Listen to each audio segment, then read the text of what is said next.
Ji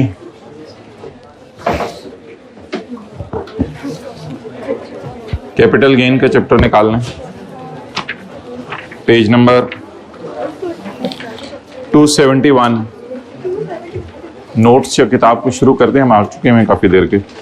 discuss which capital assets are not considered, which are not considered capital asset for the purpose of determining income under the head capital gain। तो ये capital assets की मिसालें पूछ रहे page 271 पे, या ये पूछ रहे कि क्या चीजें कैपिटल एसेट नहीं है। तो क्या चीजें कैपिटल एसेट नहीं है, वो जो 3-4 चीजें लिखी होती हैं नीचे वो बतानी है। मूवेबल प्रॉपर्टी और वो सारे बिजनेस के एसेट्स, वो सारी चीजें। ओके, ये नहीं लगाई। अच्छा जी, अगला सवाल।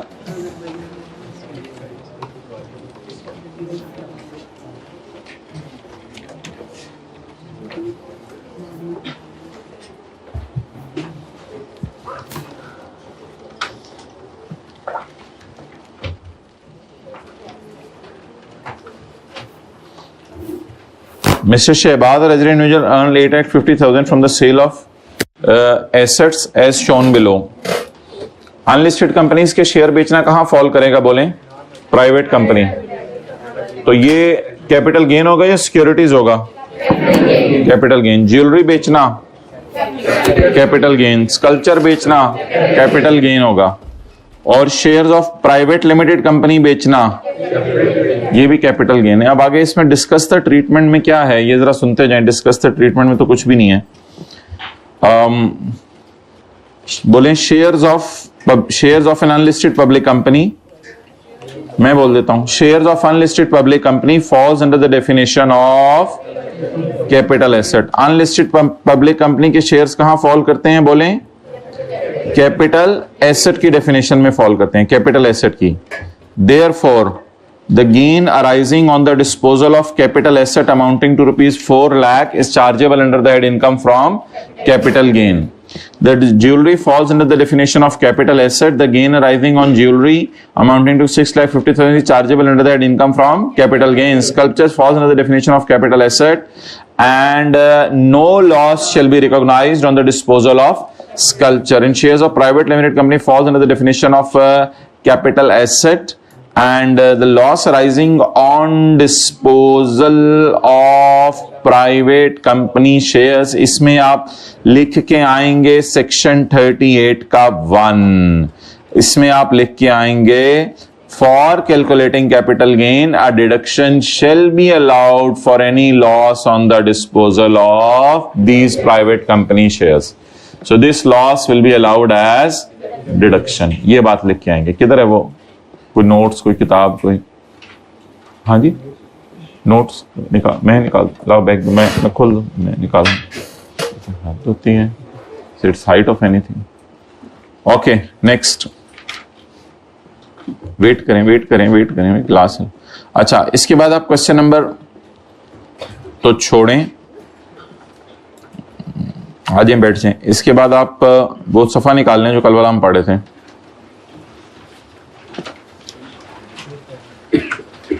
पेज नंबर 270, पेज 270 निकालें जी बुक का, और नोट्स का सफा नंबर 11।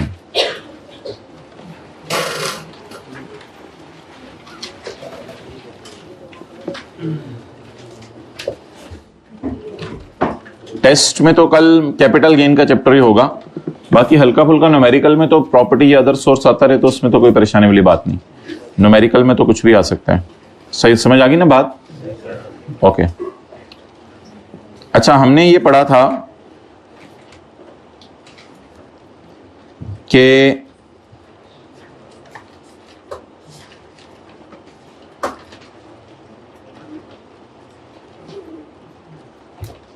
पेज 6 पे हमने ये पढ़ा था कि normal tax liability as per section 37 shall apply. Section 37 लगेगा। पेज 6 पे हमने पढ़ा था, बोले सेक्शन 37। अगर आपने shares of public listed company बेच दिए otherwise than through registered stock exchange and which are not settled through, जो शेयर स्टॉक एक्सचेंज और एनसीसीपीएल से रूट नहीं होते उन पर क्या लगेगा बोलें? जो लिस्टेड कंपनीज हैं लेकिन एनसीसीपीएल और स्टॉक एक्सचेंज से रूट नहीं हुई उन पर क्या लगेगा? सेक्शन 37 लगेगा। Okay, now come on page number 11।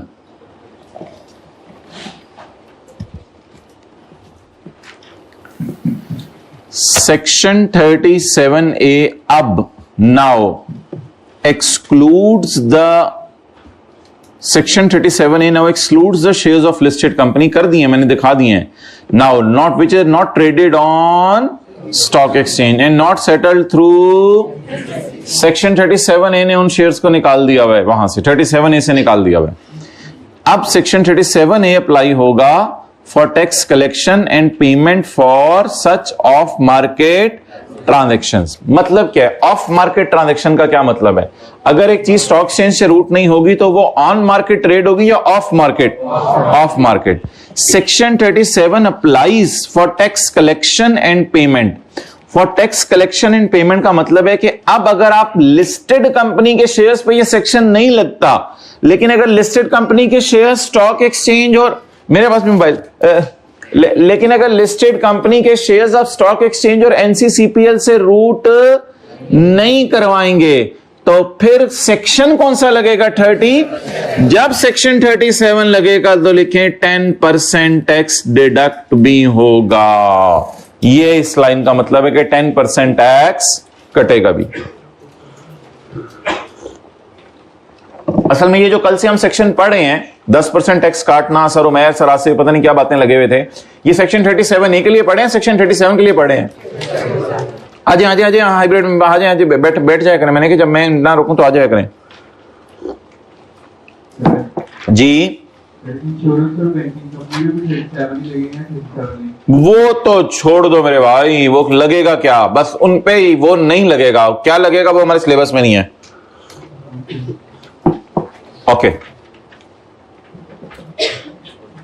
तो थोड़ा सा याद कर लें एक बात, शेयर स्टॉक एक्सचेंज और एनसीसीपीएल से रूट होते हैं तो उन पे कौन सा सेक्शन लगता है? 37 और उसके सेपरेट रेट हैं। लेकिन स्टॉक एक्सचेंज एनसीसीपीएल से रूट नहीं होते तो उस पे सेक्शन 37 लगेगा। जब सेक्शन 37 लगेगा तो फिर वो सारा लगेगा।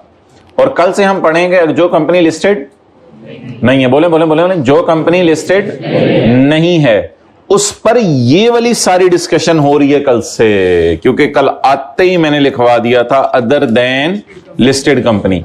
लेकिन आज पता चला एक ऐसी लिस्टेड कंपनी है जिस पर ये सारी प्रोविजंस लगेंगी 1 से 8 तक। वो कौन सी वाली लिस्टेड कंपनी है? जो स्टॉक एक्सचेंज और एनसीसीपीएल से रूट नहीं होगी।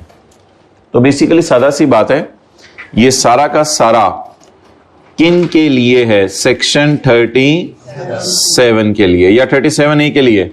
37 के लिए। लिख लिया आप लोगों ने? क्लास हो रही है ना, इधर देखें, इधर देखा। अच्छा जी, सेक्शन 37।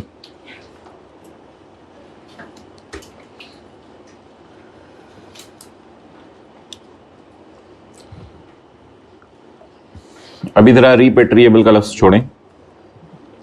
स्टेट बैंक शेयर्स की रजिस्ट्रेशन की इजाजत दे देगा। बोलें, स्टेट बैंक शेयर्स की रजिस्ट्रेशन की इजाजत दे देगा अगर सेलर साबित कर दे। अगर सेलर साबित कर दे। सेलर कौन था? सर आसिफ। अगर सर आसिफ साबित कर दें एक सर्टिफिकेट देके फ्रॉम द कमिश्नर, कमिश्नर से लेके, that tax has been discharged।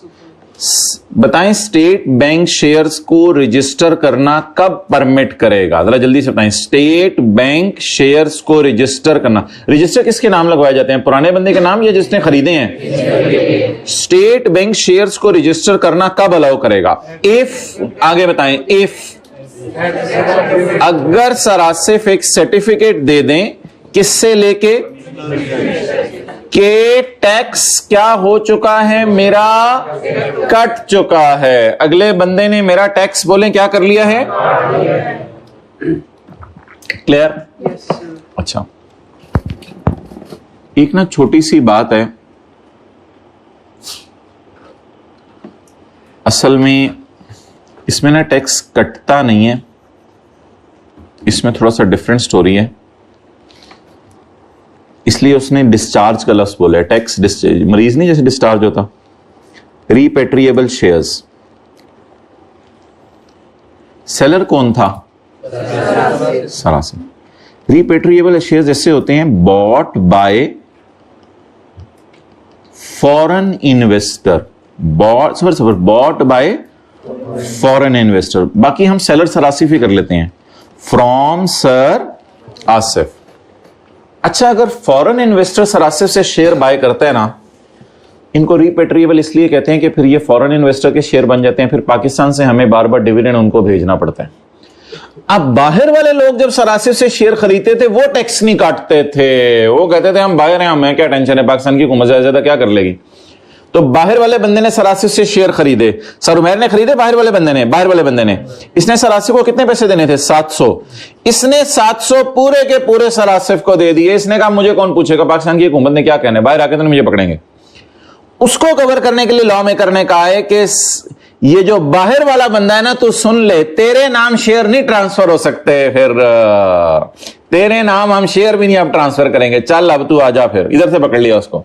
शर्त क्या है, सरासिफ कमिश्नर के पास जाएं और कमिश्नर को जाके बताएं कि उस बंदे ने मेरा टैक्स नहीं काटा, उसे कहा भी था टैक्स काट लो, उसने नहीं काटा, और अब जो मेरा टैक्स बनता है 10% वो मैं खुद हुकूमत के खजाने में जाके डिस्चार्ज कर रहा हूं, जमा करवा रहा हूं। तो फिर स्टेट बैंक कहेगा ले सरासिफ मुबारक हो, ये डील फाइनल होगी, अब उसके नाम आप शेयर ट्रांसफर करवा दें, कोई मसला नहीं। तो ये जरा लाइन लिखें, फिर अंग्रेजी पढ़ें, फिर दोबारा बात करते हैं इंशाल्लाह, मिलते हैं थोड़ी देर में। ये लाइन लिखें, हाइब्रिड में तीसरी रो में हल्की हल्की चहमगोइयां शुरू हो गई हैं, जल्दी से आप लोग लिख लें।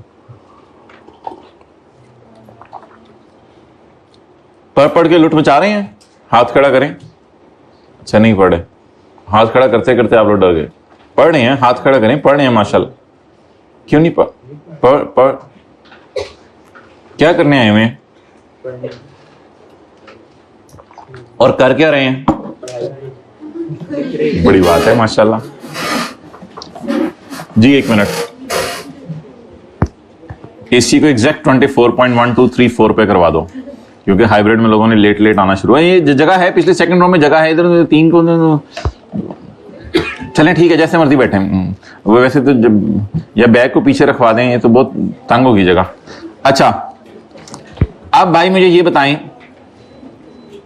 रिपेट्रिएबल शेयर्स कौन से होते हैं, बॉट बाय फॉरेन इन्वेस्टर या sir Umair, bought by foreign investor from sir Asif, जानते होंगे आप सर आसिफ को, from sir Asif. SBP will permit the registration of repatriable, इस लाइन को उर्दू में मतलब बताएं, स्टेट बैंक रजिस्ट्रेशन परमिट कर देगा, रजिस्टर करने देगा शेयर्स को, किसके नाम पे, रजिस्ट्रेशन किसके नाम में, इन नेम ऑफ, बोले ना, in name of foreign investor. पता नहीं हम लिख लेते होते थे ऐसी बातें, क्योंकि हमें पता होता था घर जाके हमें समझ नहीं आना। आप लोगों के इलाके में पता नहीं क्या होता है इधर। भाई मुस्कुराया ना करें, लिखा करें। अकलमंद रा इशारा काफी अस्त। देखें साथ वाला जुम्मे की कैसी जबरदस्त तैयारी करके आया हुआ है। अच्छा, State Bank will permit the registration of, बोले रजिस्ट्रेशन किसके नेम पे, foreign buyer of repatriable if sir Asif provides a certificate. बाहर वाले से सर्टिफिकेट हम नहीं मंगवा सकते, क्योंकि बाहर वाला तो पकड़ नहीं जाता बंदा, साढ़े ऐथे वाले पढ़ने नहीं जाने।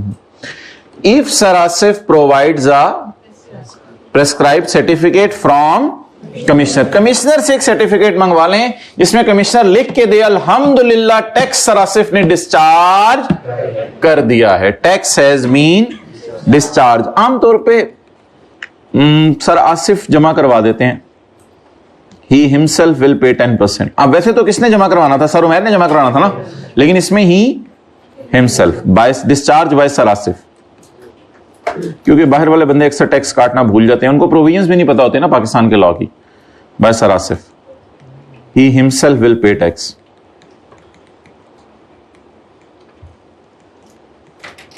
तसल्ली से 2 दफा इस लाइन को दोबारा पढ़ लें, घर जाके फिर कह रहे हो अम्मी अम्मी मुझे समझ नहीं आ रहा, क्योंकि हाइब्रिड में पहली रो में बातें होनी थी।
हो गया?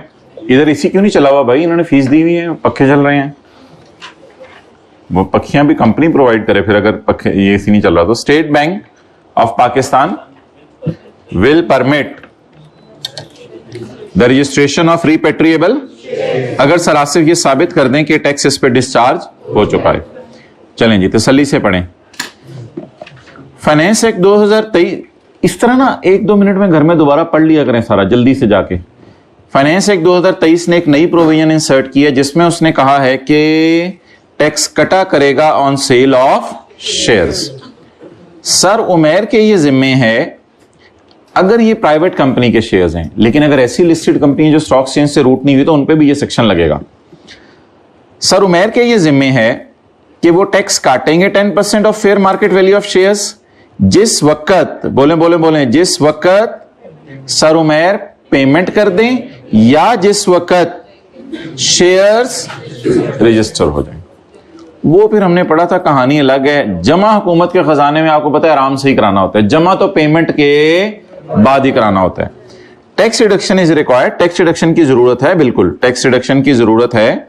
Where shares are registered even if actual payment is not made. आगे चलें। Tax shall be paid by commissioner by way of credit to federal government. बता दें टैक्स कैसे जमा होगा? फेडरल गवर्नमेंट के खजाने में जमा कराकर, फेडरल गवर्नमेंट के खजाने में जमा कराकर। The fair market value of share shall be determine without deduction of liabilities, वो तो हमने कल पढ़ लिया था। और 0.65 तो भी पढ़े। The person acquiring the shares may seek exemption certificate. Sir Umair कह सकते हैं कि यार ये नई कंपनी बनी हुई है, 10% में टैक्स नहीं काट रहा, छोड़ो सर आसिफ को रिलैक्स करें। और फिर 30 डेज के अंदर वो सर्टिफिकेट वाली बात थी और वो कुछ भी नहीं था आगे। अच्छा जी, वापस आ जिंद्रा। कैपिटल गेन,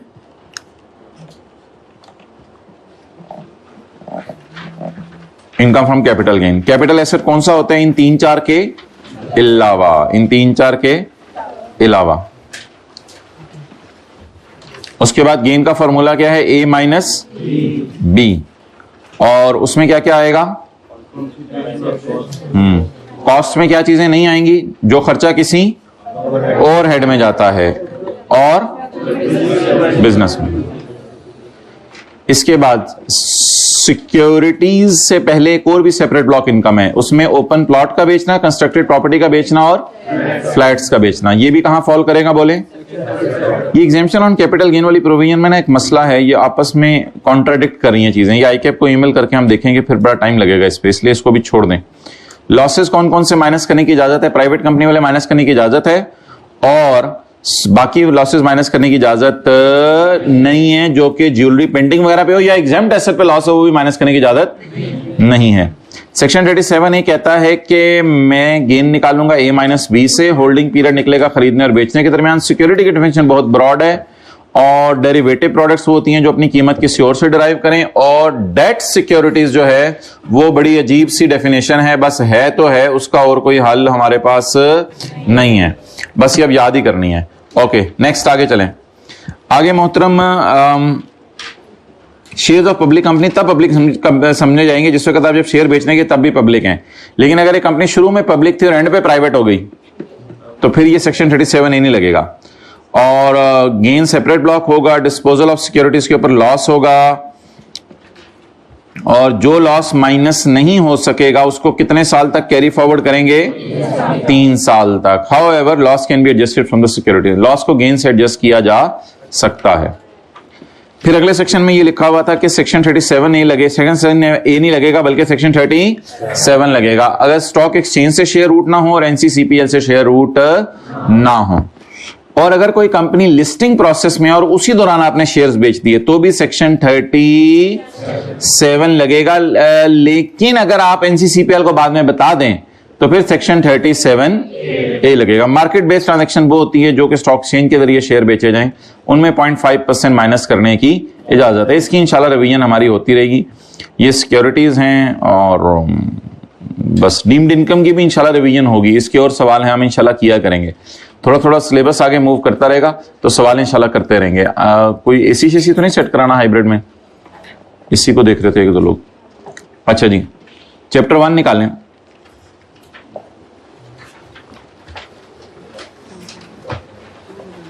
चैप्टर 1 भाई वो नोट्स कल के बांटने हैं।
ओके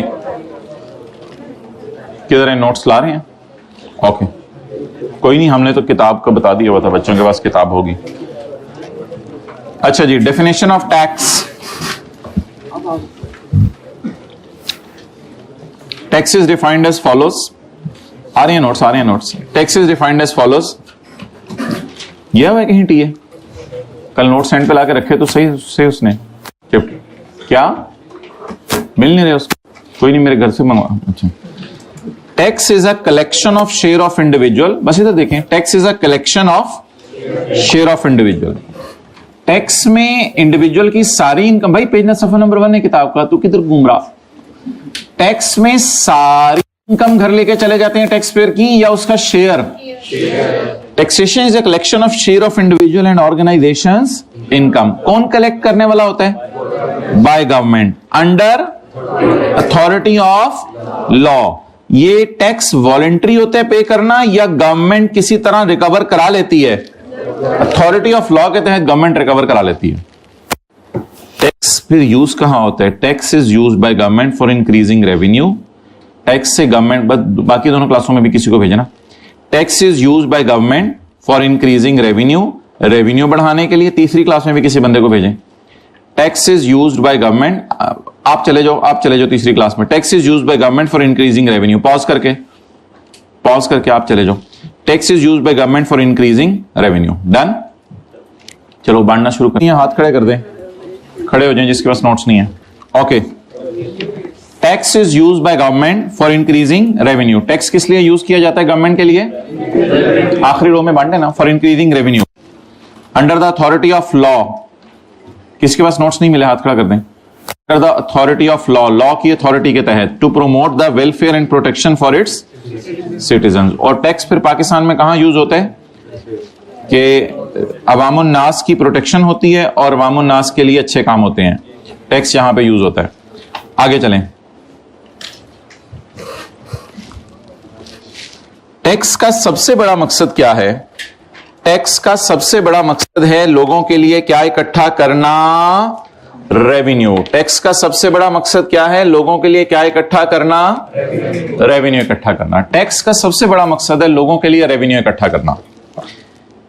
लेकिन इसके अलावा भी कोई टैक्स के ऑब्जेक्टिव्स हैं। इसके अलावा भी कोई टैक्स के ऑब्जेक्टिव्स हैं। उन ऑब्जेक्टिव्स को हम डिस्कस करने लगे हैं जो इसके अलावा हैं। अभी पहले 3 पॉइंट्स को छोड़ दें, पहले 12 कर लेते हैं। In addition to finance government expenses, government expenses finance करने के साथ साथ, क्या मतलब है गवर्नमेंट एक्सपेंसेस फाइनेंस करना? गवर्नमेंट के खर्चे पूरे होते हैं। टैक्स के जरिए क्या होता है? गवर्नमेंट के खर्चे पूरे होते हैं। In addition to finance government expenses, government के खर्चों को फाइनेंस करने के साथ साथ टैक्स को एक आले के तौर पे यूज किया जाता है ताकि नेशनल ऑब्जेक्टिव अचीव हों और सोशल और इकोनॉमिक डेवलपमेंट हो। मतलब क्या क्या चीजें हों? नंबर 1, टैक्स लगाने का एक मकसद यह भी है कि कुछ सेक्टर्स को इनकरेज किया जाए बाय इंट्रोड्यूसिंग एग्जेम्पशंस। जैसे मिसाल के तौर पर एग्रीकल्चर। तो एग्रीकल्चर में जब एग्जेम्पशंस इंट्रोड्यूस कर दी जाती हैं तो वो सेक्टर इनकरेज हो जाता है या डिसकरेज हो जाता है? इनकरेज हो जाता है। जब आप ज्यादा टैक्स रेट लगाते हैं इंपोर्ट्स पर, जब आप ज्यादा टैक्स रेट लगाते हैं इंपोर्ट्स पर, तो फिर इनकरेज क्या होती है? Local purchase. अगर इंपोर्टेड चॉकलेट महंगी मिलेगी तो फिर लोग कौन सी चॉकलेट खरीदेंगे? Dairy milk. डेयरी मिल्क खरीदेंगे। अगर स्निकर्स और मार्स महंगी मिलेगी तो लोग क्या खरीदेंगे? Dairy milk. पॉइंट नंबर 3, पर्क कर लो। Point number 3, taxes can be used to reduce inequalities in distribution of wealth. तो टैक्स अमीरों से लेकर गरीबों को दिया जाता है, यानी गरीबों की मदद की जाती है। Tax can be used to reduce inequalities in distribution of wealth. जो चीजें लिखनी है वो साथ साथ लिखें, क्लास के बाद आगे ना पूछा करें इस पॉइंट में जरा बताएं क्या बताया था, तो पॉइंट लिख लेते हो तो वक्त। सॉरी, इस तरह बोलते नहीं आप, लेकिन हमें बोलने का हक है इस तरह। टैक्स प्रिवेंट, वही बात अगेन, ये वही बात दोबारा। Tax prevents wealth being concentrated in the few hands of rich. साथ वाले के हैंड्स देखें, काले काले, हाथ दो होगी। अच्छा, टैक्स से यह मकसद अचीव होता है कि अमीरों के पास पैसा नहीं रहता और गरीबों के पास भी चला जाता है। टैक्स लगा के गवर्नमेंट इन्फ्लेशन को कंट्रोल कर सकती है। इन्फ्लेशन कैसे कंट्रोल हो सकती है? मिसाल के तौर पे हाइब्रिड में तीसरी रो में बातें करते हुए बॉयज में, टैक्स लगा के इन्फ्लेशन ऐसे कंट्रोल होती है कि जिस सेक्टर में महंगी चीजें मिल रही हों वहां पर गवर्नमेंट कहती है, मिसाल के तौर पे लोग कहें जी ये फला सेक्टर है, पेट्रोल बड़ा महंगा हो गया है, तो अगर गवर्नमेंट चाहे तो पेट्रोल पंप्स पे टैक्स के रेट टेबल 1 और 2 वाले ना लगाए, थोड़े कम कर दे, तो फिर वो इन्फ्लेशन सॉर्ट ऑफ कंट्रोल हो जाएगी। लेकिन और भी बड़े फैक्टर्स होते हैं, ये तो बस किताबी बातें लिखी हुई हैं। Through tax government can encounter the effect of inflation. Tax के जरिए गवर्नमेंट इन्फ्लेशन को कंट्रोल कर सकती है। वैसे तो इंसानों के अमाल के बकदर जो है वो रेट सुबह सुबह तय हो जाते हैं, तो अब अपने आप को कहीं सही हो जाए। लोग साथ वाले को कहते हैं तेरी वजह से मसला है सारा। थ्रू टैक्स, अब गिरेबान में देखो, अपने साथ वाले को ना देखा करो, देखो गिरेबान में जरा, ऐसे करो गिरेबान में। गिरेबान इधर है भाईजन का, भाई तेरी मेहरबानी उधर, वो हाँ गिरेबान ये होता है। Through tax government can encounter the effect of inflation and depression. Depression means के कई दफा चीजें बहुत सस्ती हो जाती हैं, ओवर सस्ती हो जाती हैं किसी इलाके में, तो वहां पे टैक्स गवर्नमेंट बढ़ा देती है ताकि चीजों को जरा नॉर्मलाइज कर दे और एक मुनासिब प्राइस पे ले आए। तो ये कोई इतनी कॉमन चीज नहीं है डिप्रेशन वाली। वो दूसरा वाला डिप्रेशन तो ये सोशल मीडिया ने अल्फाज पैदा किए हैं, पता नहीं कौन कौन से अल्फाज आ गए हैं, हमारे ये वालिदैन के जमाने में नहीं होते थे। स्ट्रेस, डिप्रेशन, एंजाइटी, ये सोशल मीडिया की पैदावार ये चीजें। बस वो अल्लाह की नेमतों पे जिसका शुक्र नहीं होता वो कभी स्ट्रेस, डिप्रेशन, एंजाइटी, कौन कौन से लफ्ज, ट्रॉम, ये सोशल मीडिया की जो सुन के ना बंदा हाँ ये तो मुझे भी है, ओ मैन ये तो मेरी भी बात कर रहा है। कभी टाइम निकालिएगा, ये तो ऐसे इनकी लोगों की चीजें बनाई हुई हैं। पॉइंट नंबर 6, वो तो 2-2 महीने घरों में चूल्हा नहीं जल रहा था, अल्लाह का शुक्र है कोई डिप्रेशन नहीं था। आयशा रज़ियल्लाहु अन्हा फरमाती हैं 3 चांद गुजर जाते चूल्हा नहीं जलता था घरों में, लेकिन अल्लाह का शुक्र है डिप्रेशन नाम की कोई चीज नहीं थी। महंगाई हो जाए तो दूर की बात है, उससे तो कोई फर्क नहीं पड़ता था उनको। Point 5, through tax government can effect the, जैसे लोगों के पास रहते हैं असल में फिर उसके असरात होते हैं। To promote science and invention, education system, health care system, energy system and military defence. तो जाहिर बात है जब पाकिस्तान का बजट आता है तो जो टैक्स इकट्ठा होता है वो कुछ साइंस में यूज होता है, कुछ तालीमी इदारों के लिए रख दिया जाता है गवर्नमेंट यूनिवर्सिटीज में, कहीं जो है वो अस्पतालों को दे दिया जाता है, और थोड़ा बहुत बजट आर्मी को भी दे दिया जाता है। नहीं रिकॉर्डिंग हो रही है तो बाद में बात है। It can be use to discourage investment abroad, इसको इनकरेज किया जा सकता है टैक्स को अब्रॉड इन्वेस्टमेंट करने से, अब्रॉड इन्वेस्टमेंट करने से डिस्करेज किया जाएगा।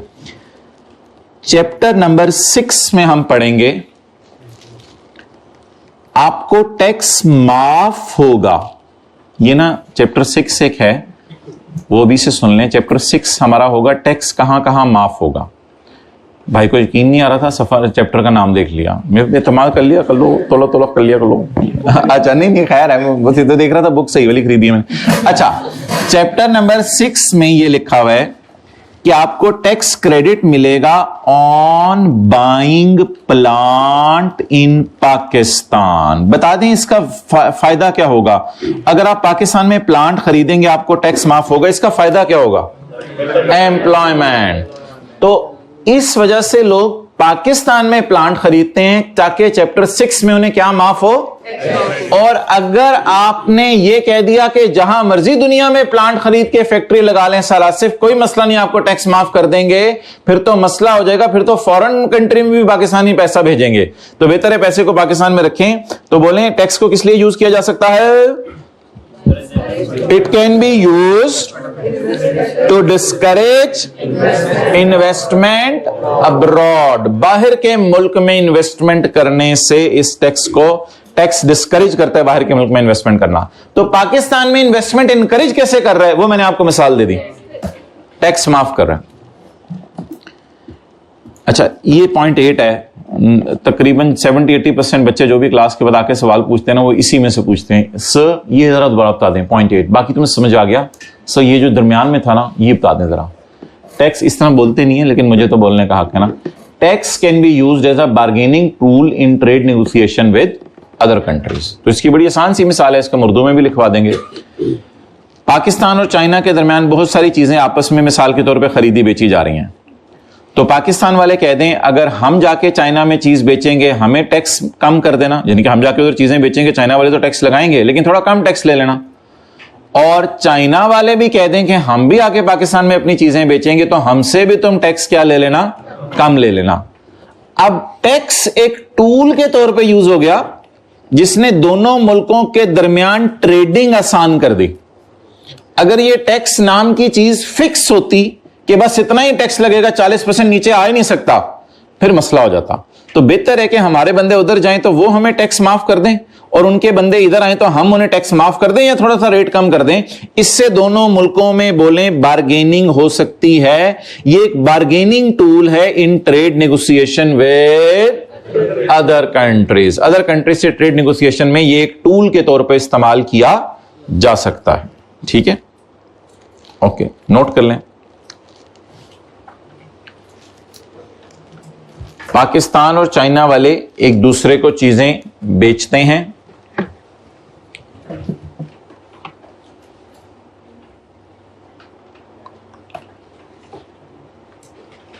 पाकिस्तान और चाइना वाले एक दूसरे को चीजें बेचते हैं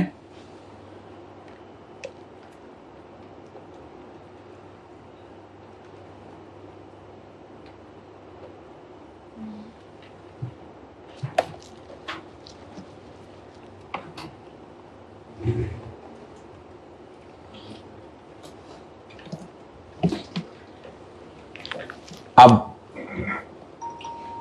अगर टैक्स रेट कम कर दिए जाएं, अगर टैक्स रेट कम कर दिए जाएं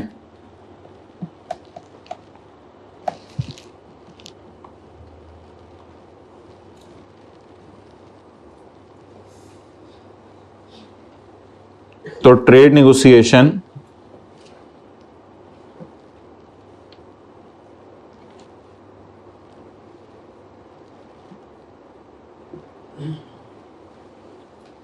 आसान हो जाएगी।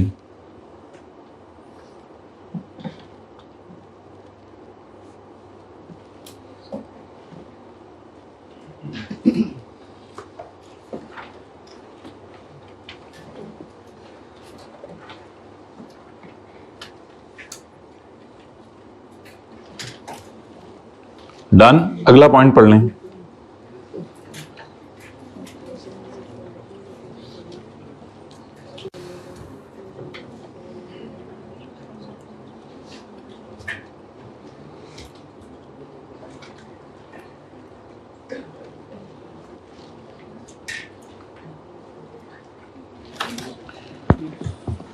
Tax can be, sorry, point 9.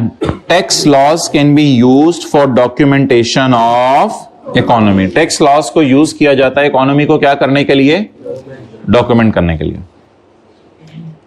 ये हमने अदर सोर्स के चैप्टर में पढ़ा था कि अगर कैश दिया जाए तो वो अदर सोर्स बन जाता है, इसलिए लोग अब डरने लग गए एक दूसरे को कैश देने से। उसका फायदा यह हुआ कि जो इकोनॉमी में चीजें एक से दूसरे के पास जा रही हैं वो डॉक्यूमेंट हो रही हैं, क्योंकि क्रॉस चेक बैंक से रूट होता है तो डॉक्यूमेंटेड फॉर्म में गवर्नमेंट के सामने पता चल जाता है कि क्या हुआ। तो टैक्स को एक आले के तौर पे यूज किया गया है जिसकी वजह से ट्रांजैक्शंस को बैंक से रूट कराकर पता चलाया जा रहा है कौन किसको पाकिस्तान में कितने पैसे दे रहा है। जाहिर बात है अगर कोई बंदा है अपने रिश्तेदारों को बहुत ज्यादा गिफ्ट दे रहे हैं तो गवर्नमेंट उससे पूछेगी कि भाई आपने 10-10 लाख सबको ट्रांसफर किए हैं अपने रिश्तेदारों को, इसका मतलब है आप कमा भी रहे हैं, इतना तो आप दे रहे हैं, तो बताएं कमा कहां से रहे हैं और उस कमाई पे हमें टैक्स भी दे रहे हैं या नहीं। तो इस वजह से टैक्स को इकोनॉमी की डॉक्यूमेंटेशन में यूज किया जा सकता है। Tax laws can be used for documentation of any economy. Economy को डॉक्यूमेंट करने के लिए टैक्स लॉज को यूज किया जाता है। Any amount transferred otherwise than banking channel will be assumed as income. In chapter कौन सा? Income from other source. Other source में हमने ये बात पढ़ी थी, शायद आपको याद हो।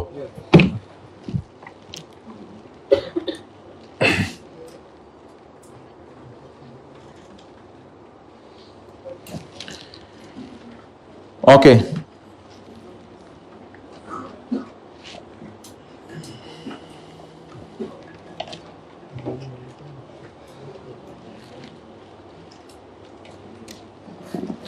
दोबारा याद कर लें, tax laws can be used for documentation of economy.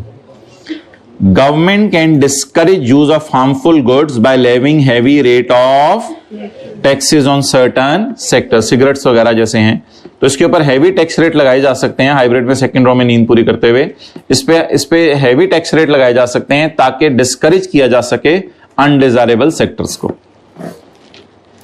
Tax can be used to discourage certain undesirable sectors and activities. Same बात।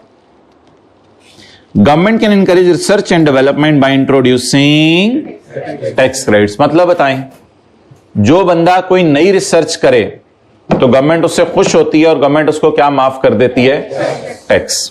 फिलहाल हमारे लॉ में रिसर्च पे चैप्टर 6 में कोई टैक्स क्रेडिट नहीं है, लेकिन गवर्नमेंट लगा सकती है टैक्स क्रेडिट। ठीक है, तो आप छोटा सा लिख सकते हैं, राइट नाउ देयर इज, यानी कि लिख लें अभी तक लॉ में रिसर्च करने पे टैक्स माफ नहीं होता, लेकिन कर सकती है माफ। अभी तक हमारे लॉ में रिसर्च करने पे टैक्स माफ नहीं होता।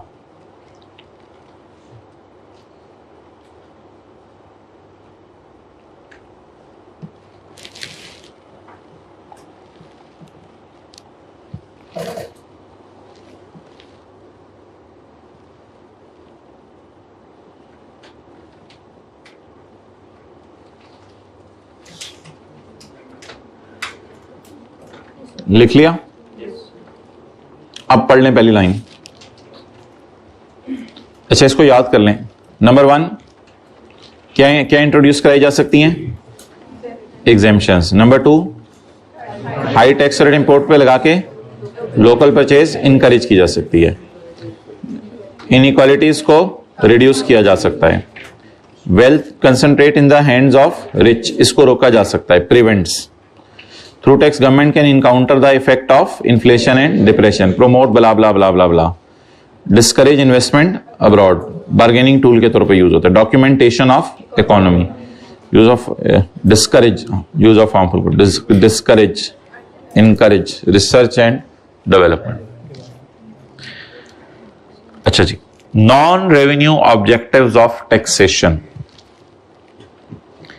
असल में ये 12 के 12 ना नॉन रेवेन्यू ऑब्जेक्टिव्स हैं, यानी ये 12 वो एग्जांपल्स हैं जहां रेवेन्यू इकट्ठा करना मकसद नहीं था। हुकूमत का रेवेन्यू इकट्ठा करना मकसद नहीं था, हुकूमत का मकसद था एग्रीकल्चर इनकम प्रोमोट हो। हुकूमत का रेवेन्यू इकट्ठा करना मकसद नहीं था, हुकूमत का मकसद था इंपोर्ट्स डिस्करेज हो। हुकूमत का मकसद था अमीरों के हाथ से पैसा निकल के गरीबों के हाथ में जाए, ये हुकूमत के मकासद थे। अच्छा जी, the main purpose of taxation is to collect revenue for the government. The government levies taxes on to achieve the following objectives. अब ये हालात देख लें जिस तरह क्लास में बच्चे छुट्टी करते हैं, फिर कहते हैं कि आईकेएफ को शौक पड़ा हुआ है, एडमिशन लेते हुए हम ये कर देंगे वो कर देंगे, खुदा के लिए फिजिकल क्लास में सीट दे दें, हम घर से सीट लेके आ जाएंगे और अब देखें हम घर बैठे हुए हैं। अजीब खुले खुले होकर बैठे हैं आज। The main purpose of taxation is to collect revenue from government. Government tax लगाती है to achieve the following objectives. Government का टैक्स लगाने का मकसद क्या है? To collect the, to run and administer the government, ताकि गवर्नमेंट को चलाया जा सके। अब ये तो वही बात होगी, ये तो सॉर्ट ऑफ रेवेन्यू ऑब्जेक्टिव हो गया ना। तो ये असल में तमहीद बांधी जा रही है, 2-3 लाइनें ऐसी। Tax is a you'll for implementing it's policies. Policies जो भी बनाए गवर्नमेंट ने, सफा डिफेंस को बेहतर करना है, हेल्थ केयर को बेहतर करना है। And tax is used for fair distribution of wealth, ये नीचे उसने भी लिखा हुआ। तो ये ऐसे ही एम्फेसिस बांधने के लिए 2-3 लाइनें डाली हैं।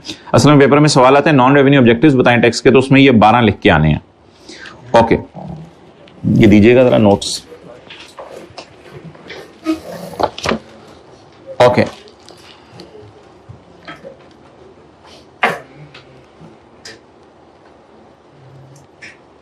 देख लें आपके नोट्स में भी इसी तरतीब से हैं चीजें। एक दो चीजें शायद मैंने चेंज की थी किताब में।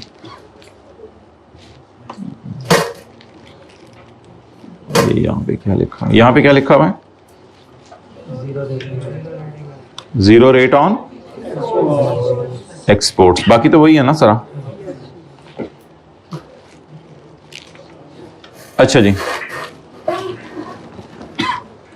सैलरी इनकम पे टैक्स लगाने का क्या मकसद है गवर्नमेंट का? रेवेन्यू इकट्ठा करना, बस। और क्या मकसद हो सकता है?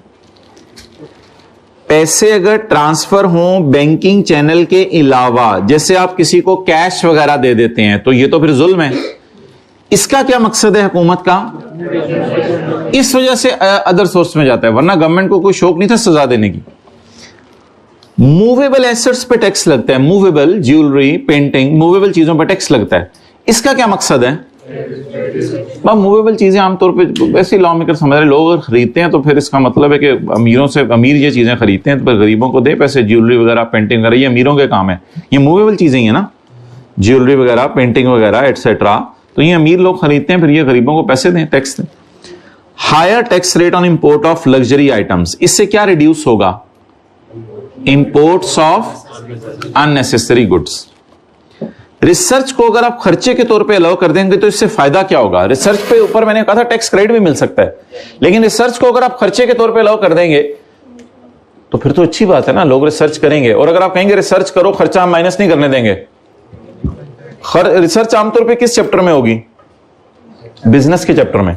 बिजनेस के चैप्टर में रिसर्च होगी ना, रिसर्च कर रहे हैं, नई प्रोडक्ट बना रहे हैं, ये कर रहे हैं, वो कर रहे हैं। इनकम प्रॉपर्टी कमाते हैं तो रिसर्च नहीं होगी ना, कौन सी सॉइल अच्छी है, इसको किराए पे दे दें, वहां पे लैंड में। इनकम प्रॉपर्टी में तो रिसर्च नहीं होगी, रिसर्च नॉर्मली बिजनेस इनकम कमाने में होगी। तो जब रिसर्च कर रहे होंगे तो बिजनेस वाले खर्चे माइनस करने देंगे। तो किधर है? Promotion allowing research as an expense in income from business. आमतौर पे किस हेड के अंदर रिसर्च को खर्चे के तौर पे माइनस करने दिया जाएगा? इनकम फ्रॉम बिजनेस में, तो ये रिसर्च प्रमोट हो जाएगी। जीरो रेट ऑन एक्सपोर्ट्स, आपकी किताब में क्या लिखा हुआ है बोले? Zero rate on exports. अगर एक्सपोर्ट्स के ऊपर जीरो रेट लगा दिया जाए तो मुझे बताएं इसका फायदा क्या होगा? हाँ, इसका फायदा ये होगा कि okay, next, promotion of exports, tax credit on donation to approved institutions। अगर आप approved institutions को टैक्स डोनेशन देंगे उस पे टैक्स माफ होगा। बोलें, अगर आप approved institutes को, तो उस पे क्या माफ होगा? इसको हम पढ़ेंगे सेक्शन 67 में, चैप्टर नंबर 6। चैप्टर 6 करा दें पहले, जो बार बार बोल रहे हैं। तो टैक्स क्रेडिट माफ हो, यानी टैक्स माफ होगा। To promote culture of payment of donation, ये लिखा हुआ है आपकी किताब में भी। To promote culture of payment of donation, to only organised and tax credit on investment in plant, plant खरीदने पे टैक्स माफ होगा। मैंने आपको ऊपर भी बताया, प्लांट खरीदने पे क्या माफ होगा? टैक्स माफ होगा। अच्छा, इधर इसने लिखा हुआ है प्रोमोट इन्वेस्टमेंट इन लिस्टेड कंपनीज। ये एक सेक्शन होता था हमारा, डिलीट हो गया हुआ है, तो बस आप प्रोमोट इन्वेस्टमेंट्स कर दें इसको। इन लिस्टेड कंपनीज भी लिखा रहे तो कोई ऐसा मसला नहीं, प्रोमोट इन्वेस्टमेंट्स भी चलेगा। इन लिस्टेड कंपनीज लिखा रहे तो भी चलेगा, वो कोई मसला नहीं इतना। तो tax exemption to software export, ये टेबल याद करना है आप लोगों ने। सॉफ्टवेयर एक्सपोर्ट पे टैक्स माफ होगा, इसका क्या करना है? Promote software industry. अच्छा, जो लोग इसको याद नहीं कर रहे थे ना, तो इस दफा आई के अपने यही वाली लाइनें ना डाल दी, एक चैप्टर से उठा के 3-4 लाइनें डाल दी, और 3-4 लाइनों में ना 1-2 लफ्ज को गलत लिख दिया, और कहा कि इस फिक्रे को जरा दोबारा लिख के बताओ कैसे होगा। तो फिर क्लास के बाद आकर सर ये याद करना सर, जो आज पढ़ाया सर, सर क्या सर सर सर, तो ये चार्ट डालना घर जाके इसका। उसने 3-4 लाइनें लिखी हैं, उसने कहा जरा इनको जरा दोबारा लिख के दे दो। और नॉन रेवेन्यू ऑब्जेक्टिव्स के तौर पे तो थ्योरी के तौर पे पूछ ही रहे। अच्छा सर, मैं तो सीसी याद करूंगा अब सर, सर बता दिया कैसे साथ सर क्या क्या करना है सर। अगले पेज पे आए भाई, ये ना हम चैप्टर 3 में पढ़ लेंगे, equality, certainty, convenience of payment and economy of collection. ये पता नहीं क्यों इसने चैप्टर 1 में दोबारा डाला हुआ है, ये हम उस चैप्टर में पढ़ लेंगे।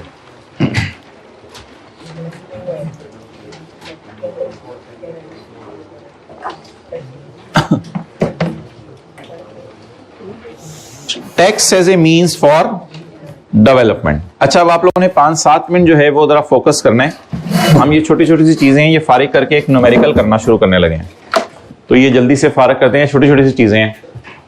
वो क्या था? टैक्स के नॉन रेवेन्यू ऑब्जेक्टिव्स। वो क्या था बोले? टैक्स के नॉन रेवेन्यू ऑब्जेक्टिव्स। ये क्या है? Tax as a means for development.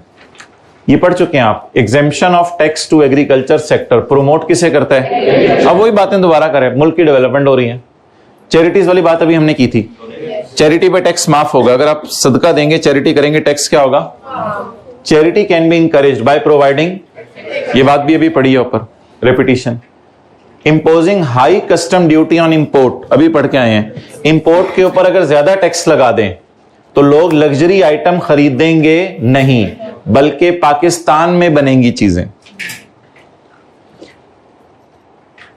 Custom duty tax ही होता है ना, ये इनकम टैक्स नहीं है, एक और टैक्स है इंपोर्ट पे। अमीर लोगों पे ज्यादा रेट लगाना, टेबल 1 में इसी तरह है, वो पता नहीं 45% तक रेट है, और 6 लाख से कम वालों पे 0% रेट है। अमीर लोगों पे ज्यादा रेट लगाना और जो दरमियाना तबका है उस पे कम रेट लगाना, इससे भी डेवलपमेंट होती है मुल्क की। पॉइंट 5, गवर्नमेंट ऐसे एरियाज मार्क, ये नहीं बात है आपके लिए, नीचे आ जाएं। मैंने आपको भी बताया था, नए प्लांट खरीदना हुकूमत पसंद करती है, क्योंकि इससे आप लोगों को क्या देंगे? नौकरियां देंगे। Investment in new plant can be encourage through introducing the, ये सेक्शन 65G है, हम पढ़ेंगे किसी दिन चैप्टर 6 में। सेक्शन 65G हम किसी दिन पढ़ेंगे चैप्टर 6 में। तो ये तो सारी रेपिटेशन हो गई। नया पॉइंट बस कौन सा है बोलें? Point number 5, government can mark areas as, बोलें टैक्स फ्री जोन्स। मतलब बता दें, government can mark areas as tax free zones. Sialkot के इलाके में कुछ ऐसी जगह हैं जिनको गवर्नमेंट ने मार्क कर दिया हुआ है एज आ, फिर वहां से आप स्पोर्ट्स की चीजें बना के बाहर के मुल्कों में बेचते हैं। तो बोलें government can mark areas as tax free zones. Government कुछ एरियाज को टैक्स फ्री करार दे सकती है। इंडस्ट्रियल जोन्स, इकोनॉमिक जोन्स, ये स्पोर्ट्स की चीजें हो गई, कोई मेडिसिन हो गई, उन एरियाज को गवर्नमेंट माफ कर सकती है to provide the incentive to such areas. इससे इंकरेज होंगे बिजनेस, लोग वहां पे बिजनेस किया करेंगे जिससे लोगों को नौकरियां मिलेंगी। तो लिख लें सियालकोट के कुछ इलाकों को गवर्नमेंट ने टैक्स फ्री जोन कह दिया हुआ है। सियालकोट के कुछ इलाकों को गवर्नमेंट ने टैक्स फ्री जोन कह दिया हुआ है।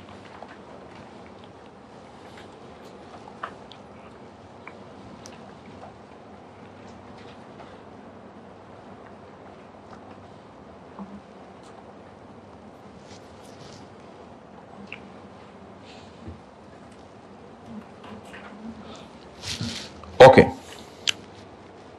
आखिरी बात,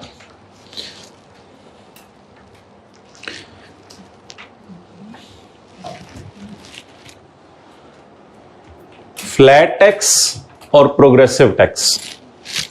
प्रोग्रेसिव टैक्स कौन सा है? टेबल 1 और 2। ये प्रोग्रेसिव क्यों है? जैसे जैसे इनकम बढ़ती जाती है वैसे वैसे टैक्स रेट, इसलिए इसको क्या कहते हैं? Progressive tax. पहले ये पढ़ लें, ये लास्ट टाइम वाले नोट्स हैं। It is a tax in which the tax rate as the income, a progressive tax rate takes large tax from the, अमीरों से ज्यादा टैक्स ले लेते हैं एज कंपेयर टू। इसकी क्या मिसाल है? This tax proportionately equals to the person status, जिसका स्टेटस ज्यादा उससे ज्यादा टैक्स। फ्लैट टैक्स की मिसाल डिविडेंड है, वहां फ्लैट रेट है। कितने परसेंट रेट है? किसी को रेट याद है? Dividend at the rate of 15%। It is a tax, ये एक ऐसा टैक्स है with rate of taxes fixed, जहां रेट ऑफ टैक्स क्या है? A fixed rate is applied on person's income whether the income is high or whether the income is low। चाहे income high है या लो है, रेट एक ही रहता है। Under this system, people who earn more are not charged at, आप 1 अरब रुपया dividend भी कमा लें तो रेट 45% हो जाएगा या 15 ही रहेगा? Under this system, people who earn more are not charged at higher percentage as compared to progressive tax। अच्छे तरीके से इसको पढ़ लीजिएगा, फिर इंशाल्लाह आज ही याद हो जाएगा, नहीं तो संडे तो है ही आपके पास। नेक्स्ट, आखिरी जी, रिग्रेसिव टैक्स। ये टेबल है हमने खुद बनाया है, ये लॉ में नहीं दिया हुआ, ये टेबल हमने खुद बनाया है। 0 से 10 लाख वाले पे 30%, 10 लाख से 30 लाख वाले पे 15%, और अगर तुम बहुत अमीर और 30 लाख से ज्यादा कमाए तो तुम्हें टैक्स माफ। थोड़ा साइड पे होके हंस लें, फिर हम आगे चलते हैं।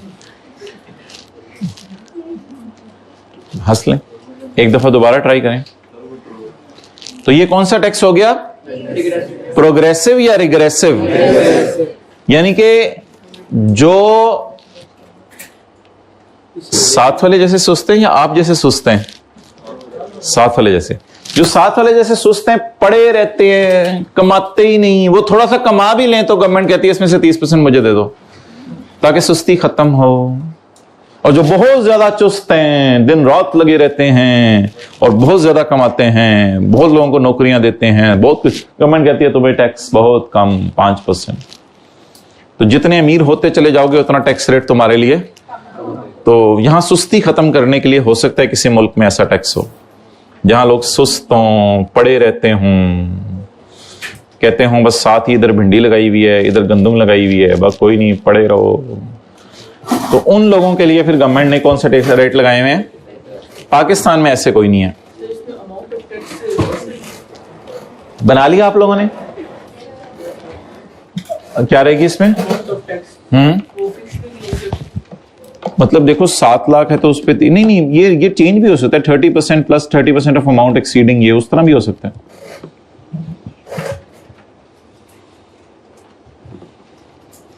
तो क्या लिखेंगे हेडिंग, गरीबों की जान ले लो या सुस्त लोगों की जान ले लो? गरीबों की जान ले लो तो फिर समझ नहीं आएगा आपको घर जाके। सुस्त लोगों की जान ले लो, सुस्त लोगों की जान। आप में से तो नहीं कोई पड़ा रहता कमरे में जाके, है कोई पड़ा रहता? ये पड़ा रहता है जाके।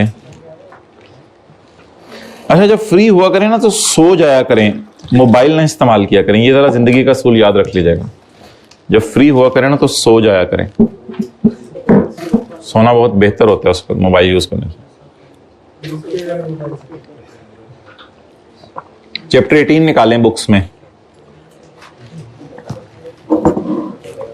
अब फर्क हो गया बुक लाने वालों में और ना लाने वालों में आज।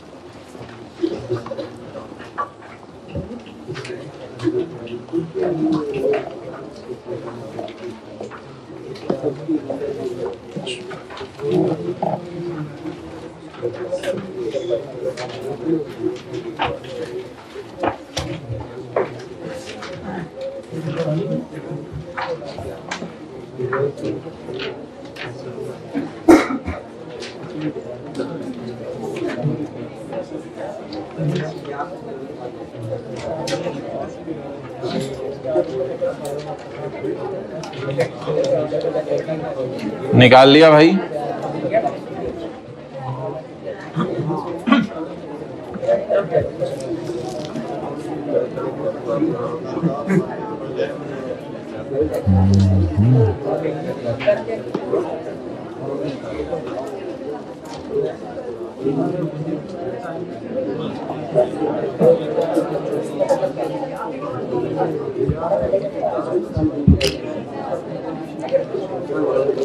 आप लोगों को मौका दिया जाए, आप लोग तो फुल मौके से फायदा उठाते हैं।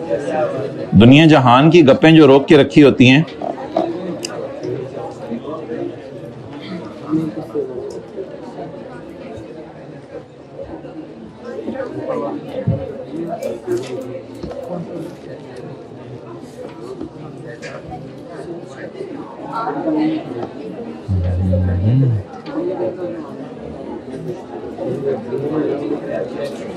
जी माय डियर, क्वेश्चन नंबर 44 निकाल लें। Question number 44।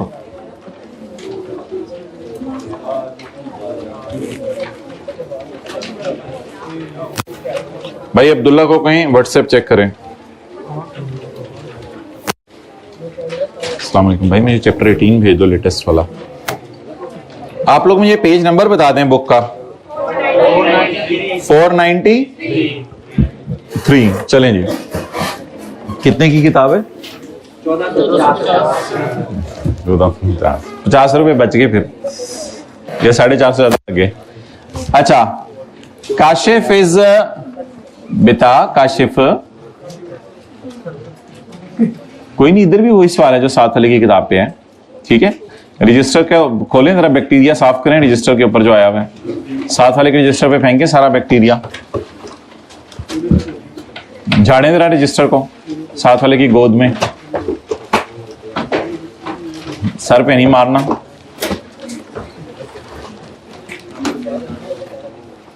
काशिफ एक रेजिडेंट एक्सपेयर है। काशिफ क्या है बोले?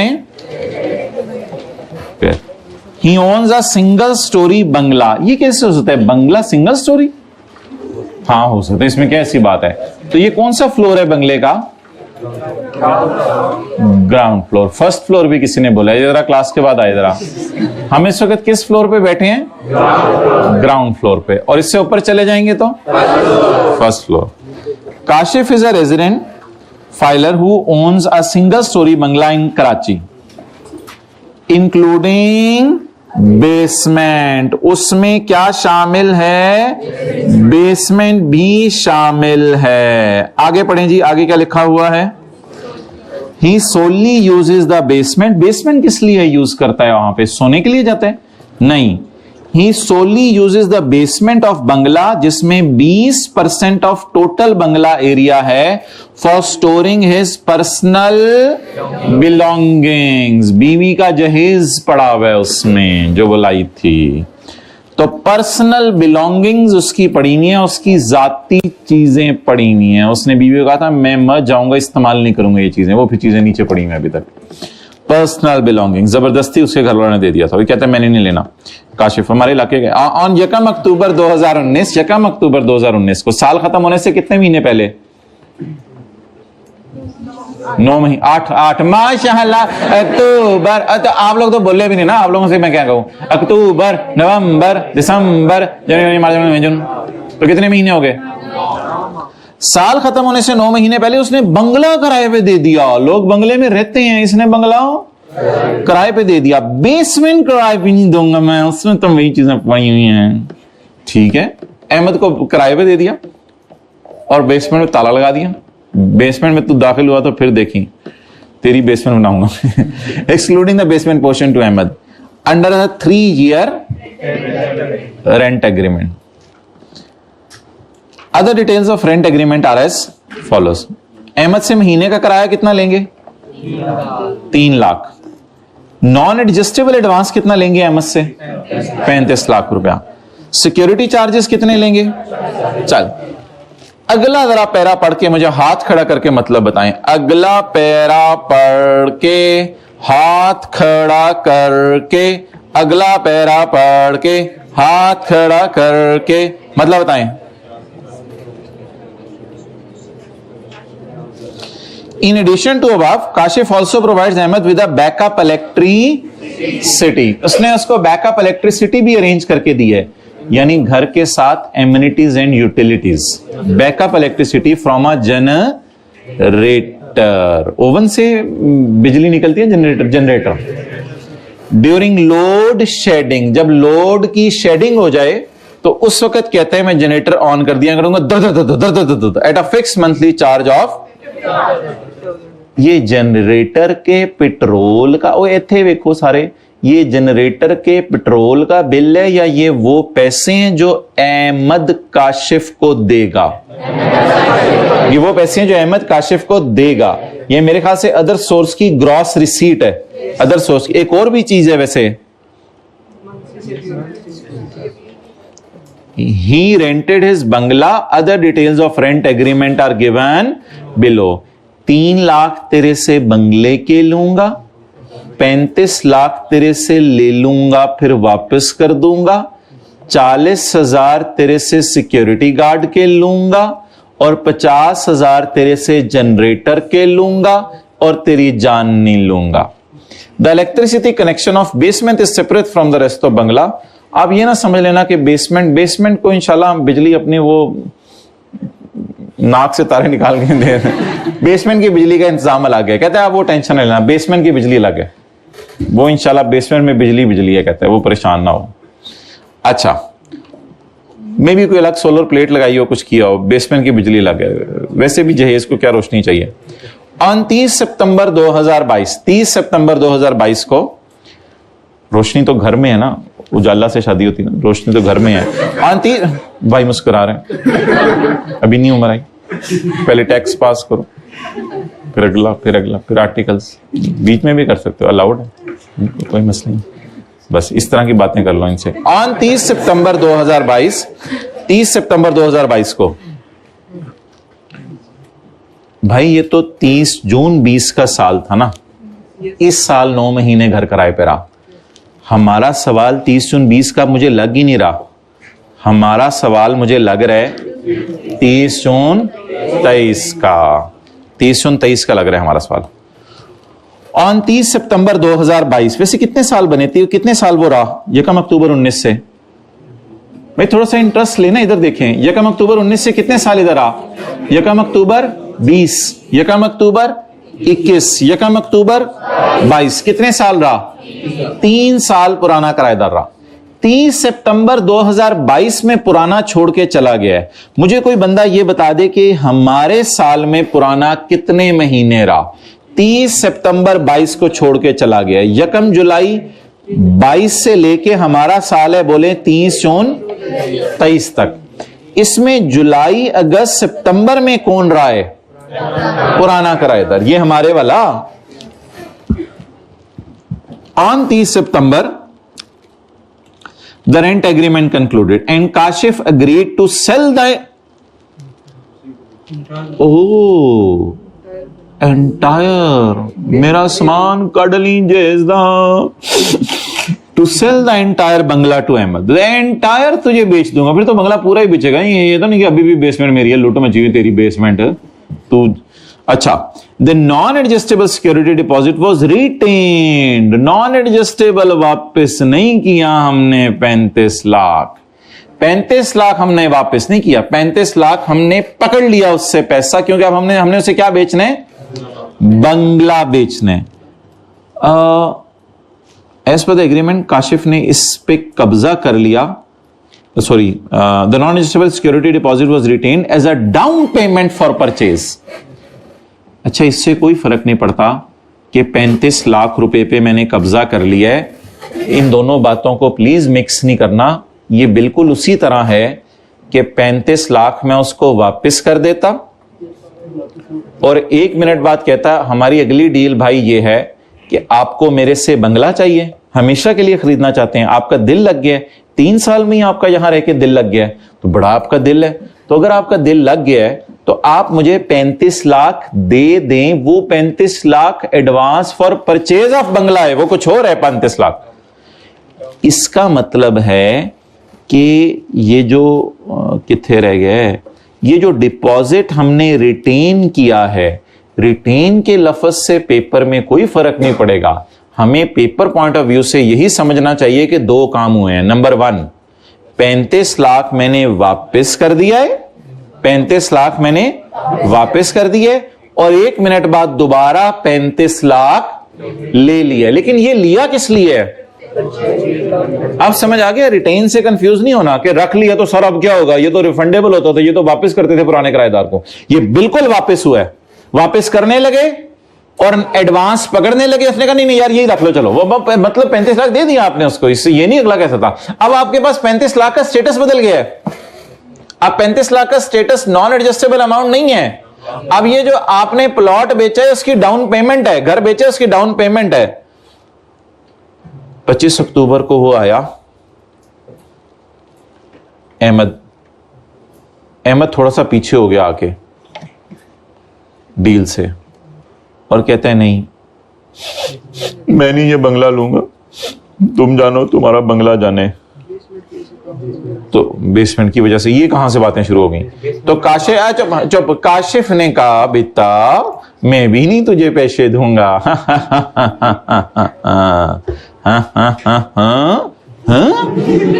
What is this? There are 2 Kashifs. There are 2 Ahmeds. What is this going on? Okay, next guy. Sir मेरी बॉल पॉइंट तरस रही है, कुछ वर्किंग्स करवाना शुरू करें। आप तो सवाल ही पूरी जा रहे हैं। ऑन 1 नवंबर 2022, 1 नवंबर 2022 को काशिफ ने किराए पे दे दिया बंगला टिवा न्यू किराएदार। मैंने आपको कहा किताब आने दे, चैप्टर 18 शुरू आने दे, आपको इंशाल्लाह प्रैक्टिस कराया करेंगे, हम हाजिर हैं आपके लिए। तो इसने किराए पे दे दिया नए किराएदार को बंगला। उसका नाम राशिद रखा हुआ था उसकी अम्मी ने। अंडर अ रेंट एग्रीमेंट, अब्बू कुछ और नाम कह रहे थे, under a rent agreement with the same term. जो बीवी कहेगी ना वो मान जाना, अब ज्यादा नहीं कि मैं ही रखने ना, इन चीजों में ये खुद राशिद है। Kashif rented out the bungalow to Rashid under a rent agreement with the same terms as, आप अहमद तो नहीं, with the same terms as above. During the year, Kashif paid salary of 3,60,000 to security guard of the bungalow and incurred rupees 4.5 lakh for running of electricity generator. चले जी, heading दे जी income from property की।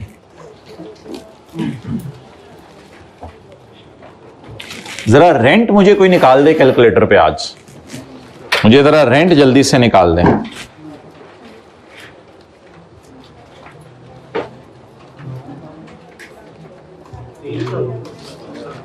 Rent निकाल दें, rent 3 सालों को पापा भाई सारी रात रोंदे रहे, सवेरे भी उठ के रोंदे रहे, पूछे हमारे अकाउंट सी, कहते मैनू नहीं पता।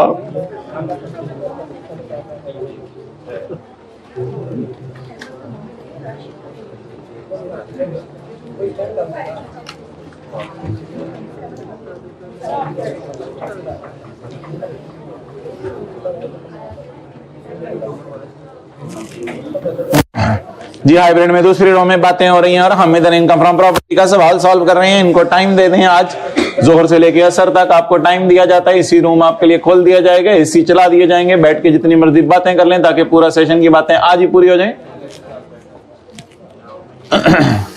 अभी भी बातों से बाज नहीं आ रहे कुछ लोग, बंदा भेजना पड़ेगा। इनकम प्रॉपर्टी बताएं जी। अच्छा, पुराना किराएदार कितने महीने रहा? जिनके पास किताब नहीं है वो जरा तस्वीर खींच लें। जिनके पास किताब नहीं है वो तस्वीर खींच लें। जिन्होंने सवाल भी शौक से नहीं पढ़ा उनसे कह रहा हूं, तस्वीर खींच लें।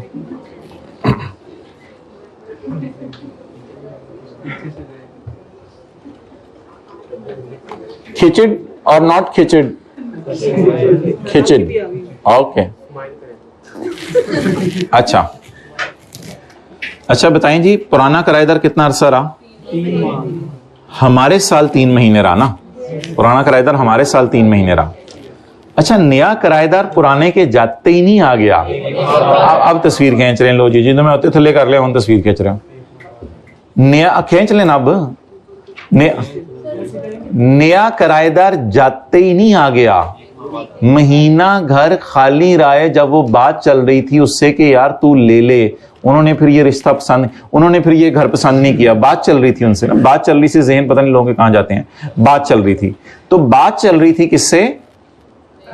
लड़के वालों से, अहमद से बात चल रही थी। अहमद से, नए बायर से, जिसने घर खरीदना है, सॉरी बायर से बात चल रही थी, लेकिन उसने घर पसंद नहीं किया। अच्छा जी, पुराना किराएदार का नाम बोलें। अच्छा, इतने श्रद्धा लोग हैं, मोबाइल में तस्वीर खींच के रख लिया, सवाल नहीं खोल रहे। नहीं वो खिड़ फिंडो आयो। अच्छा, आप बताएं किराया बोलें। 3 लाख पुराने किराएदार से। कितने महीने? जुलाई अगस्त सितंबर। अच्छा, नए किराएदार से 8 लाख। 3 लाख। ये कहां लिखा हुआ है कि नए किराएदार का उसी तरह ही? बेटा ये चाचू के लिए लिखा हुआ था, सेम टर्म्स एज। अब आप 3 सर चाचू का ना बोला करें प्लीज, आइंदा नहीं। ठीक है ठीक है ठीक है, किसी के चाचू, बस पूरी क्लास सेशन के एंड तक के लिए किसी के चाचू। 3 लाख नहीं सर, किसी के चाचू भी नहीं। अब बताएं नए को किराए पे कब दिया? कोई बंदा मुझे 1 नवंबर से 30 जून 23, चपेट तुझे क्या हो जाता है?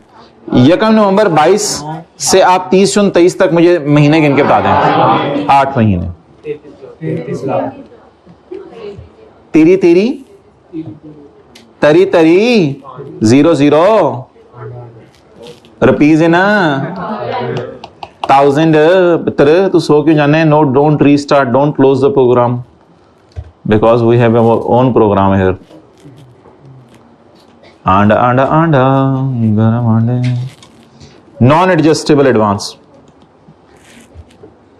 Kashif rented out the bungalow to the new tenant under the same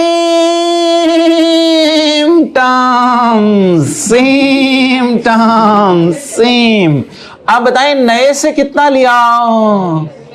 35 lakh. नए से कितना लिया? न्यू से एडवांस कितना पकड़ा? 35 लाख। इधर ही रुपीज इन 1000 कर दें वैसे, चलें जान दे, खैर है, खैर है, चलें कर लें जिसको जिनको मसला हो रहा है। 35 लाख लेस ऑलरेडी टैक्स। इसमें आपने ये देखना होता है कि पुराने के टेन्योर में कितने 30 जून आए थे, बस ये देखना होता है। नहीं साल नहीं देखने होते, साल कंफ्यूजिंग है।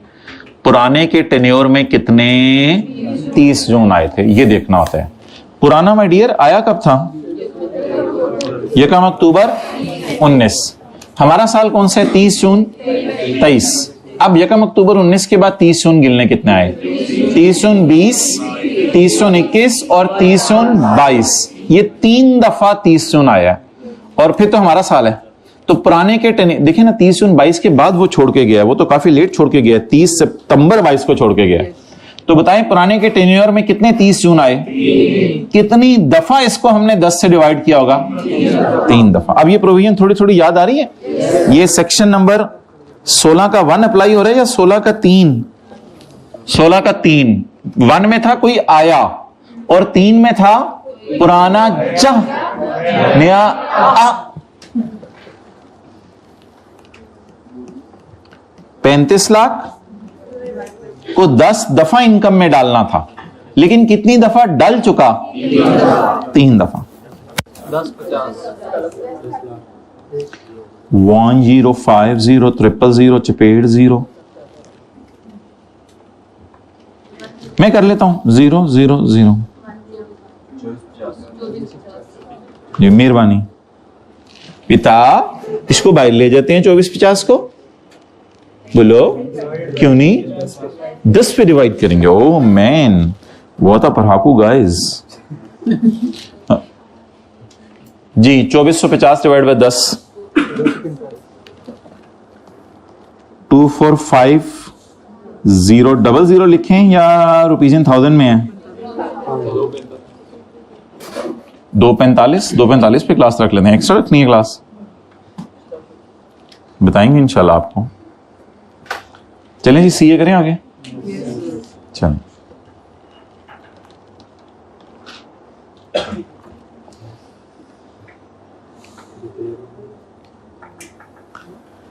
रिपेयर से सबर करो ना। अभी तो ये 3 लाख हो गया, ये 35 लाख हो गया। अच्छा, अब मंथली सिक्योरिटी चार्जेस कितने हैं? 40,000। अच्छा, ये नए वाले किराएदार को भी सिक्योरिटी गार्ड की सहूलत दी है, कैसे पता चला है? Same terms. और ये नए वाले को भी बैकअप इलेक्ट्रिसिटी जनरेटर दिया होगा, तो सेम टर्म्स। ये जरा मैं 3 लाख भी ले गया हूं, 35 लाख भी ले गया हूं, मुझे 40,000 और 50,000 बताएं कहां लेके जाऊं? Income from other source. चलें ठीक है। वर्किंग नंबर 2, इनकम फ्रॉम, अगर आप बिल्डिंग के साथ एमिनिटीज और यूटिलिटीज भी किराए पे दे दें तो ये कहां जाएगा? बोले इनकम फ्रॉम। इसमें मुझे बता दें कि किस किस का ग्रॉस रेंट है? एक तो ग्रॉस रेंट है सिक्योरिटी गार्ड वाल की सहूलत देने का, और एक ग्रॉस रेंट है जनरेटर का। यहां वो पैसे डालूं जो मेरे खर्च हुए या वो पैसे डालूं जो मैंने उससे लिए सिक्योरिटी गार्ड के? उससे लिए। बताएं पुराने को कितना अरसा मैंने सिक्योरिटी गार्ड दिया होगा? 3 माह। और नए को डायरेक्ट 11 से मल्टीप्लाई कर दें या अलग अलग कर लें? जैसे मर्जी। इधर भी आप 11 से डायरेक्ट मल्टीप्लाई कर सकते थे, उसमें कोई फर्क नहीं पड़ता। आप 3 लाख ज़रब 11 कर सकते थे। इधर भी तो मैंने 3 लाख ज़रब 11 ही किया है, ऐसे नहीं किया 3 लाख ज़रब 11। समझ आ गई बात? तो आप अलग अलग कर लें, इकट्ठा कर लें, कोई मसला नहीं। सेम टर्म्स असल में नीचे लिखा हुआ ना, सेम टर्म्स फरहीन वाले सवाल में भी था, एक आपको क्लास में करवाया था। तो 40,000 ज़रब 11 और 50,000 ज़रब 11।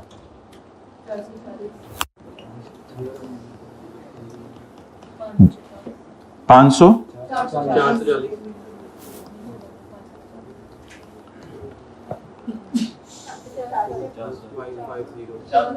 50,000। मोबाइल में तस्वीर अगर नहीं खींची हुई, जनरेटर के कितने पैसे ले रहे हैं उससे?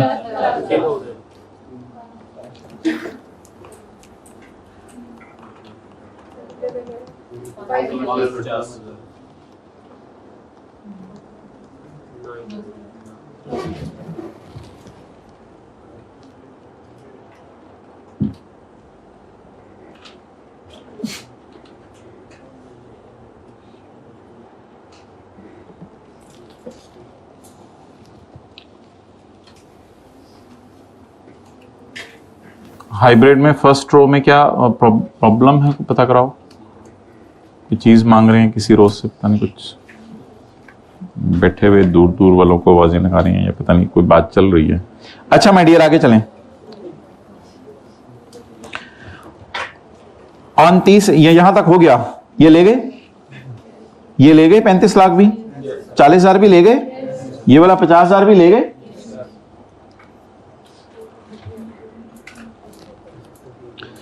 सितंबर 22 को हमने ये एग्री किया कि बांग्लादेश को भेज देते हैं। उस वक्त नॉन एडजस्टेबल सिक्योरिटी डिपॉजिट हमने सिर्फ कब्जे में ले लिया। ये यही समझ लें कि मैंने 35 लाख उसको वापस कर दिया और फौरन ही 1 मिनट बाद दोबारा उससे 35 लाख ले लिया। अब इस 35 लाख का स्टेटस क्या है? फॉरफिटेड डिपॉजिट, फॉरफिटेड डिपॉजिट का नहीं। और भाई का 30 सितंबर को कहां इसका स्टेटस फॉरफिटेड डिपॉजिट का? 30 सितंबर को ये डाउन पेमेंट है, आपने लेते ही कब्जा कर लिया, चंगे तुसी पिंडों आए हो। क्यों कब्जा क्यों करना है किसी के पैसे पे? वो तो 25 अक्टूबर को जब अहमद सामने आके थोड़ा बैक हुआ तो हमने कहा अहमद हम गले मिल रहे, वो फिर बैक हो रहा, हमने गले मिल रहे, वो फिर बैक। मैंने कहा क्या हुआ? कहते हैं मैं बैकआउट हो गया हूं। क्या हो गया? कहते हैं मैं डिक्लाइन कर रहा हूं परचेज। मैंने कहा चल ना, फिर हमने उसके पैसे पे क्या कर लिया? कब्जा कर लिया। कर लिया। ये कहां जाएगा? इनकम फ्रॉम प्रॉपर्टी में। रिपेयर अलाउंस कट लेना की छेती मैं नस रहा रिपेयर लो, थोड़ी थोड़ी देर बाद एक आवाज आ रही रिपेयर अलाउंस, और देते आए तो पूरे करा लें दो मैनू। फॉरफिटेड आराम से भी ये चीजें पा सकते हैं हमें। घर वाले भी इसी तरह करते हैं, हॉस्टल वाले भी इसी तरह करते हैं, ये भी इसी तरह करते हैं। मैं जा रहा हूं, जा दिल में ना लिया करें चीजों को। फॉरफिटेड डिपॉजिट बोलें कितने? सर ये वही वाला 3500 है सर। और भाई ये वो वाला नहीं है, वो तो इत्तेफाकन सवाल में बराबर आ गया। मैं क्या करूं? मैंने सवाल बनाया होता तो मैं भी इसी तरह करता। अच्छा, फॉरफिटेड डिपॉजिट कितना आ गया? अब नहीं आया, वो जिन जो बैठते थे। अब मुझे ये बताएं कि रिपेयर अलाउंस तीनों में से किस किस फिगर पे माइनस होगा? फर्स्ट 2 पे। बहुत जबरदस्त। और जी कोई बताए इन तीनों में से किस किस पे रिपेयर अलाउंस माइनस होगा? फर्स्ट 2 एंड वाली पे। और जी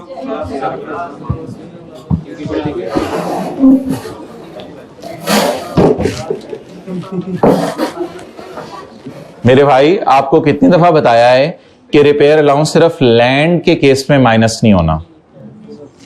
तो सवाल बंगला चीख चीख के थक गया। बंगला बंगला, बंगले का किराया, बंगले का नॉन एडजस्टेबल अमाउंट, बंगला बेचा, बंगले का फॉरफिटेड डिपॉजिट। अब तुझे पता नहीं किने पिंडू आए, पहले 2 तीजो जमा करो रिपेयर अलाउंस लाओ तुम्हें 7045। कभी इंशाल्लाह क्लास के बाद आए, हम आपकी क्लास लेंगे इंशाल्लाह। आप हमें मौका दें कभी, क्योंकि सबके सामने क्लास नहीं ली जाती। अम्मी आपको अकेले में समझाती हैं या सबके सामने समझाती हैं? नहीं कुछ नहीं, इस तरह ना सोचा करें। अरे जी गलत सवाल था मेरा भी। 1409